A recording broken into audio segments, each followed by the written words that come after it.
Hi everyone, in today's video I'm going to show you how to make a simple, quick tote bag. Now I'm using calico. This bag is going to be unlined, but I have got previous videos on my channel in the sewing playlist showing how to make tote bags that are lined. So I'll try and remember to put a link somewhere on this video linking to that playlist, and you can always go and have a look there. But the beauty of this one is that it will be simple and quick to whip up, and if you are a new beginner sewer, this is going to be ideal. Now I'm using calico, which is a reasonably priced material and quite hard wearing, but this kind of thing will be great to just fold up and keep in the glove compartment of your car, or in the boot, or if you have a big handbag, put it in the bottom of your handbag. And then, if you just need to grab a few things from the store or the supermarket, you've always got a little bag that you can put them in. As I said, the basic making up of the bag is really simple and easy, but what I'm actually going to do with this one, I'm going to decorate it first on the front using some applique and my embroidery machine. So I'll go through all the measurements in a minute, but I'll explain what I'm going to be doing. So basically this is my bag folded in half, so this is the front. What I've done, I've folded it in half and pressed it with the iron, and then I opened it out and folded it in half this way and pressed it with the iron, and that's given me this mark, which is the centre front of my bag. Now I've already turned over the hem at the top. I've not sewn anything, but I've turned it over and pressed it so that I know that this is more or less the finished height of my bag. I will probably be boxing out these corners, so when I show you in a minute how I'm going to position the design, I may position the design slightly higher than this absolute centre, but it's there as a guideline. So, as I said, I have created my design as an applique and as an embroidery file. This is the applique that I'm going to be using. I bought this stitched file off the internet, and using Embrilliance Essentials, I was able to make myself a ScanNCut cut file so that I don't have to take this out of the hoop and cut round all the fabric once it's positioned it in place. I've already cut this with the ScanNCut. This has got heat and bond ironed on the back, and I've not shown you how to do that because I've got lots of videos on my channel showing you how to cut applique, and by the time this video goes up there will be another video that you can go back to that I did recently, which is this wall hanging, and all the fabrics that you can see here for this gnome design were all cut in this video for this wall hanging, so you'll be able to go back and see how I did it. It doesn't matter what model ScanNCut machine you've got, you can cut applique, because this has all got heat and bond ironed onto the back of it, apart from the glitter heat transfer vinyl, which already has its own adhesive on the back. So the felt for the boots and the nose, the cotton fabric for the hat and the beard, and the heat glitter were all cut using a standard mat and a standard blade. So you can go back and look at that if you don't know how to cut fabric with your ScanNCut. So this is going to be the design that's going on here, but I don't know if you know, if you use Embrilliance Essentials, or if you're new to Embrilliance Essentials, you can actually print out your design directly from Embrilliance Essentials. So this is a design that I've combined. So I bought the shamrock, which is called Scribble Shamrock, because you can see it's got these kind of scribbly sewn lines around it. And I was able to, as I say, from that stitch file, make my ScanNCut applique file, and then using a font that I also got off the internet, I was able to bring this font into Embrilliance and create the word lucky, and then using the Embrilliance Essentials software I was able to bend the text so it kind of arcs ever so slightly under where my applique is going to be. And then to help with placement, this is just an additional aid. You can print this off. This is just A4 printer paper. This is how it came off. And then I've folded over the top and the bottom just slightly above where the design is. And then I'm going to do the same on the side.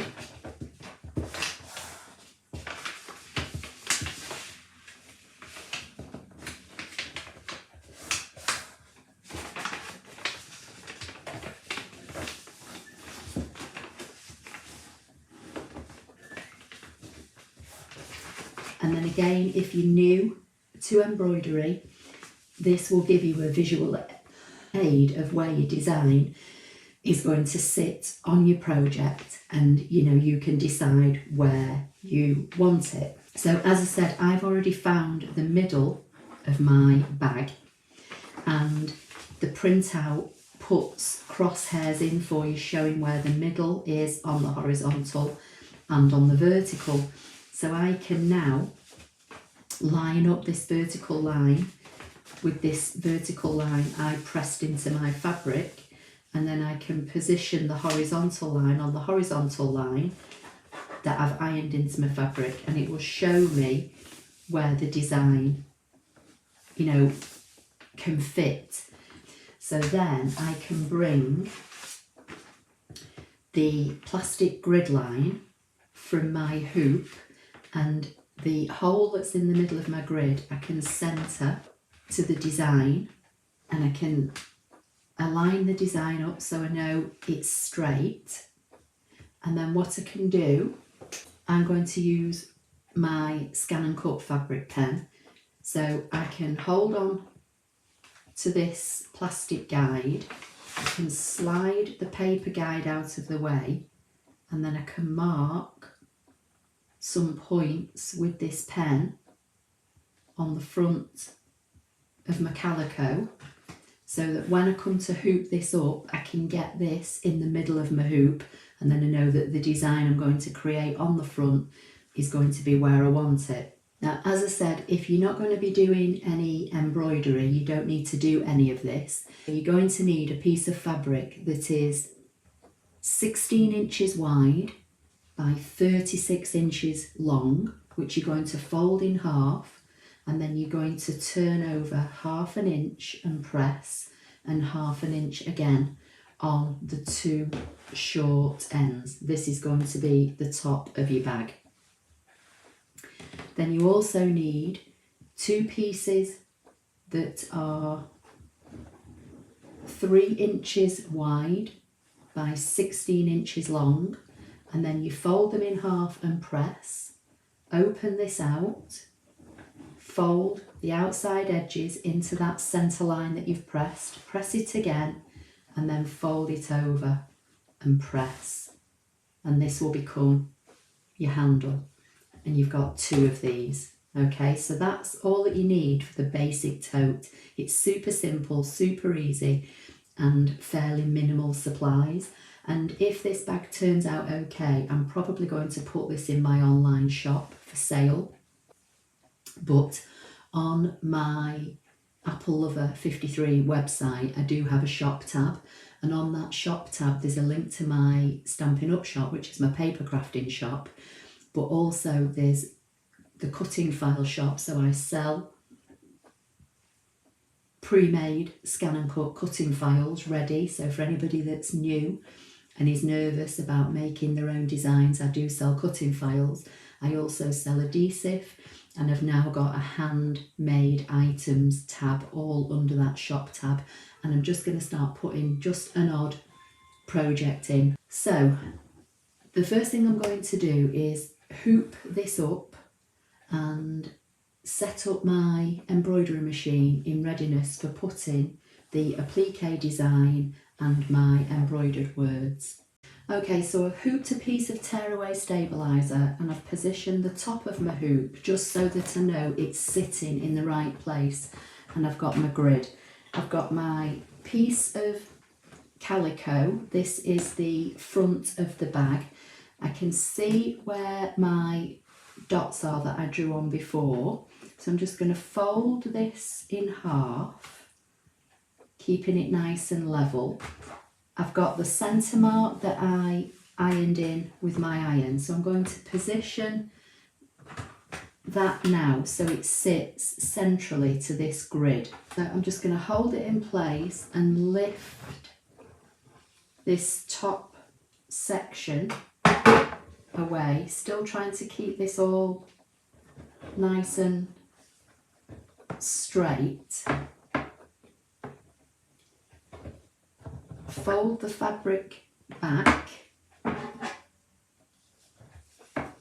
and then pop my hoop back in. As I say, there may be an easier way to do this. This is just the way that I'm doing it. So I'm just going to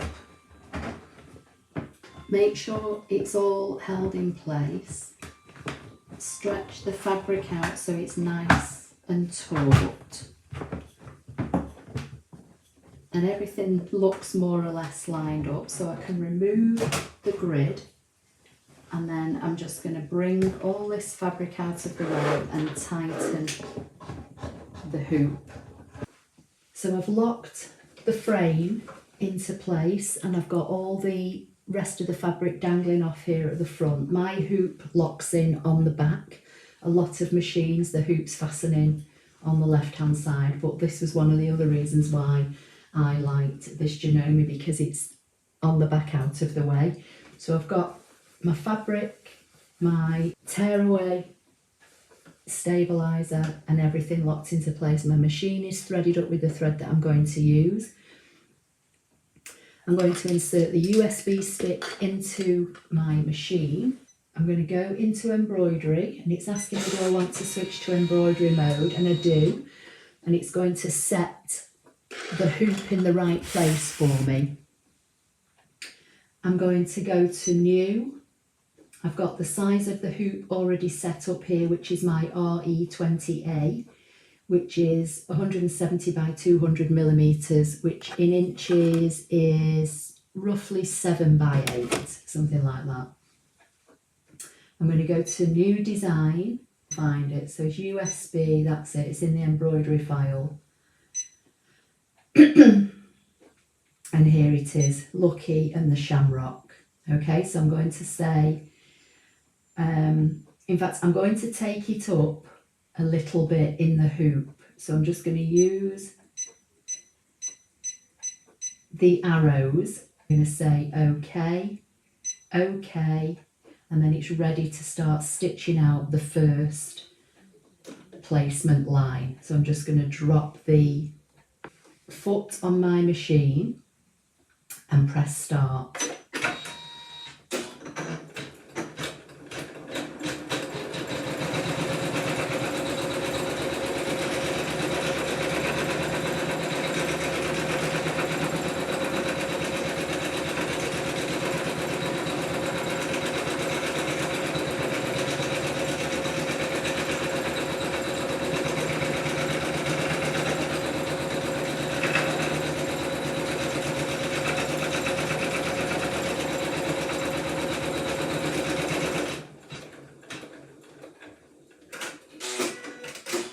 To position the applique over the stitch line that the machine has just drawn in for me.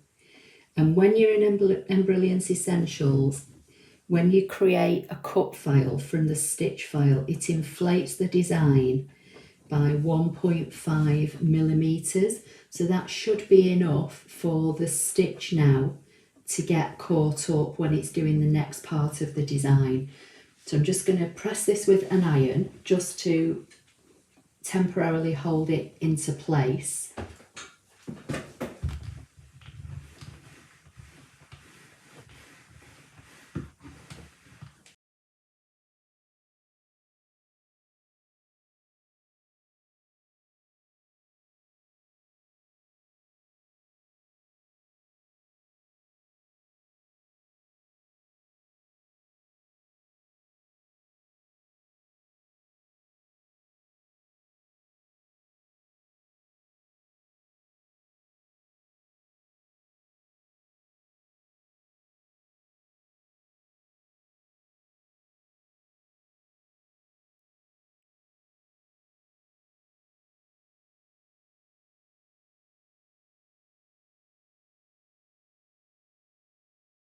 Okay, so that's finished now. I love how it did, you know, these kind of extra 5 rows in this scribble stitch design. So I tacked the applique down with green, then I let it do the zigzag stitch all the way around in green, and then I added the pink on, and I think it just ties the two, you know, colours within the fabric together, and then I've stitched out the word lucky. So I'm just going to snip all the jump threads. So I'm going to release it from the hoop.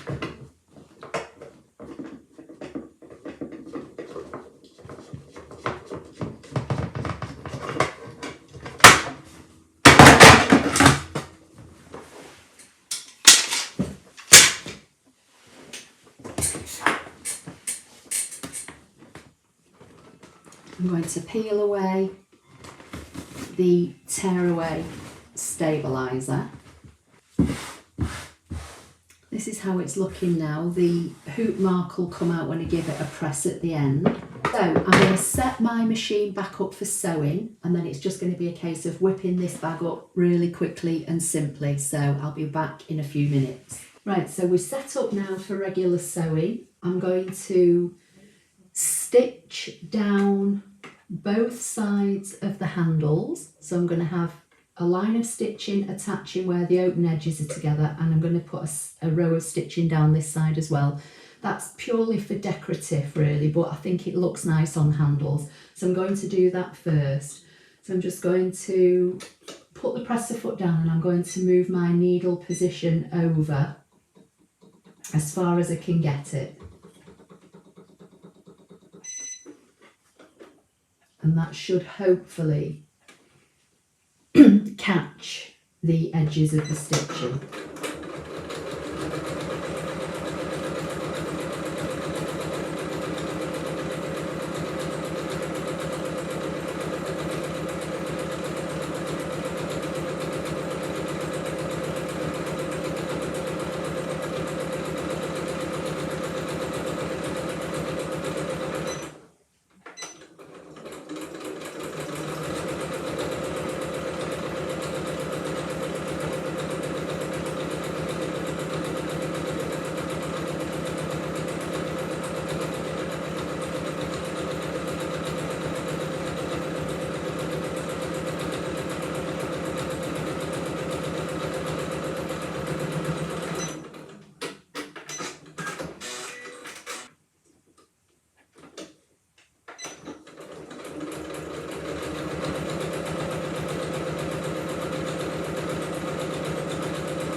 So the next thing I'm going to do is secure this edge where I've folded over 1/2 inch and 1/2 inch again on both of the short ends.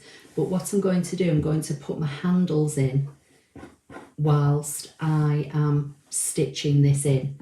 So the bag at this point measures 16 inches, so 8 inches is the middle line. So if I just mark a point with my finger there, and then I've got my handles. So the handles want to go in so their raw edges are tucked under here. Position them about 3 inches on either side from the centre. So there's my centre 8 inch mark. I've gone 1, 2, 3, and I'm positioning the outside of the handle up at 5. And I've come 3 this way, so the outside of the handle is lined up roughly with the 11. I'm just going to slide those in and clip them in place just to hold them. And then I can position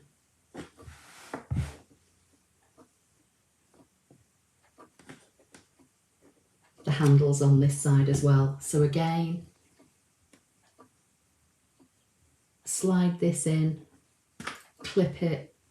You don't want to twist your handle, just bend it round. You don't want it twisted, you want it so that when your handles are together, they fold together.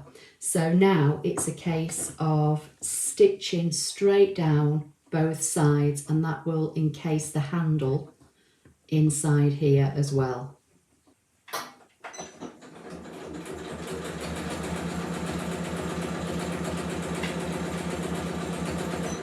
When you get to where your clip or your pins are and your handle, just take those out and then just go slowly over this section. You can go backwards and forwards at the start of the handle and at the end to give it a bit of extra stability.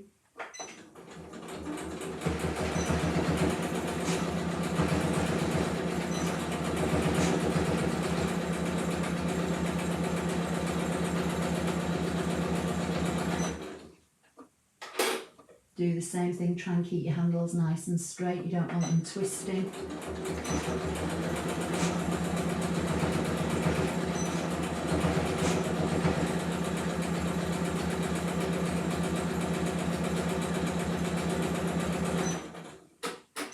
And I'm not worried about doing a back tack at the start and end of each row because I've got the seams to sew in yet, and then I'm going to overlock this so that all the seams are nicely finished. So that's how it's looking so far. Obviously when this is turned the right side out, the handles are going to pop up like this, and I can add another row of stitching here to keep them in place. So I'm just going to do the other side.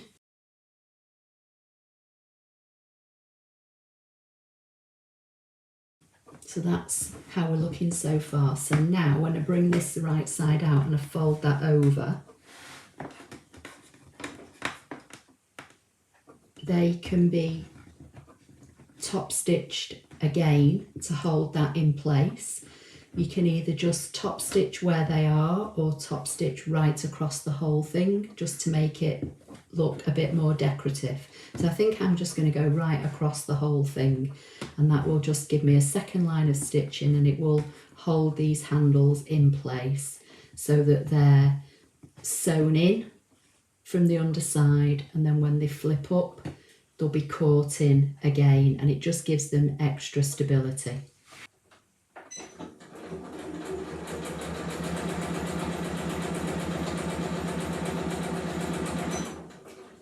When you get to the part where your handles are, keep them nice and straight and just go nice and slow. You can do a back tack start and end if you want, it's entirely up to you, but they're already held in here, so I'm just going to take this really slow.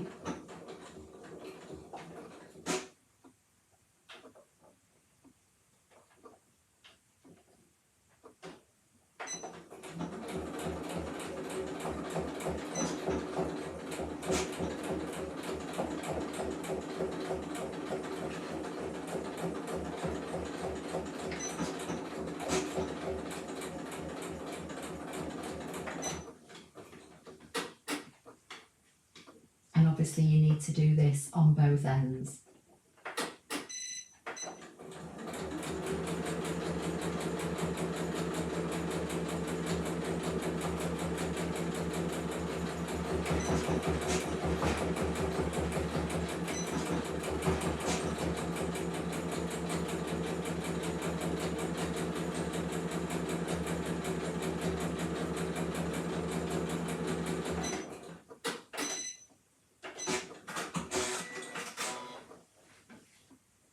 So that's how it's looking now. So your handles are all nice and secured in there. I'm just going to do the other end.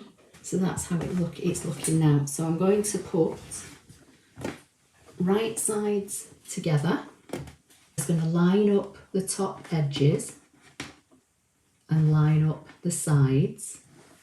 So this is what we've got.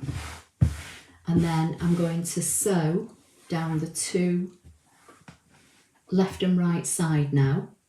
You can pin it, clip it, whatever you want to do with it. It's really simple. I'm just going to put them together and sew. But then once I've sewn these, I'm going to use my overlocker, which I could miss this row of stitching out and just overlock, but I want to show you for anybody that's not got an overlocker.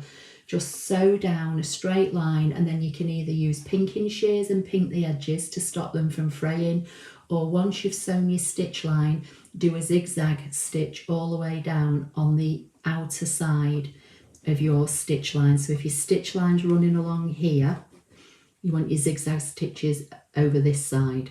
So I've got my needle positioned in the middle now, it's just on a straight stitch, and I'm going to do I'm going to do a few stitches, go back a few, and then come down again, just to give a bit of reinforcement. But as I said, I am going to be overlocking this, but I would advise that you do maybe a zigzag as well, if you've not got an overlocker.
Okay, so I've overlocked the edges, so to all intents and purposes your bag is finished now, but I want to box the corners.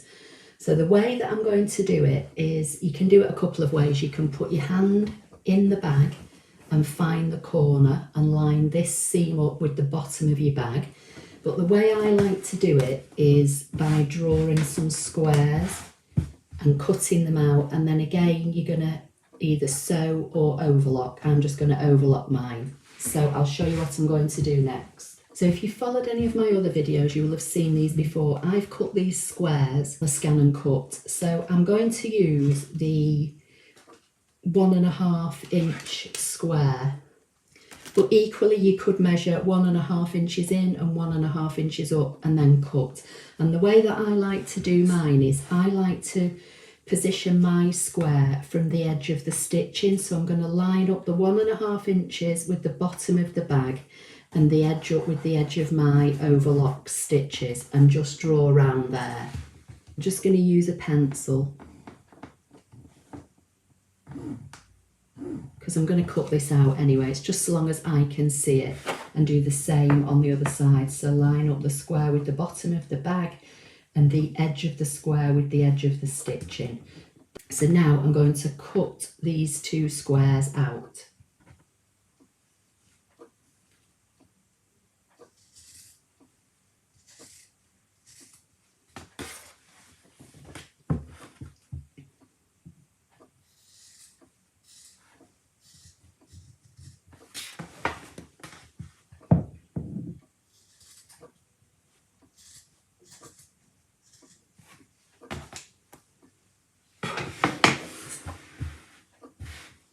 Okay, so what you want to do now is open this out, and you want to line the centre crease, the bottom of your bag, with your line of stitching from your side, and then you're just going to sew straight across there. I would just set your machine to a regular straight stitch with your needle in the middle position and stitch straight across, and then again you could either use pinking shears to trim it back or do a zigzag stitch, or if you've got a serger, do it all in one go. I'm just going to do it all on my serger all in one go because it will stitch it and overlock it at the same time.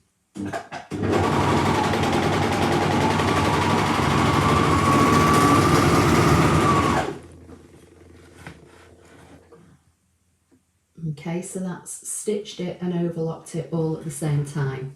I'm going to do exactly the same with the other side.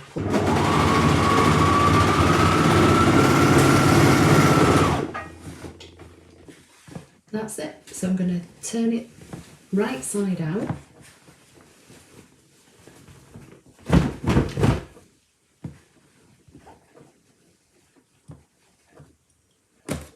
So you've got your bag with your handles, applique on the front, you know, if you've decorated it, or yours can be just plain if you've not decorated it. You've got your box bottom and you've got a lovely bag. I'm just going to give it a quick press and just tidy up the threads. And that's it done, nice and simple. If you didn't do all the embroidery and applique, you'd have these whipped up in no time. You could also just cut applique and use a strong heat and bond and just iron it on and don't stitch it. You could do some heat transfer vinyl on the front, anything you want really. So I'm just going to give this a quick press now. And that's it. I'll take some pictures and it's all done. So I hope you enjoyed the bit. Please give the video a thumbs up and I'll see you in the next video. Thank you.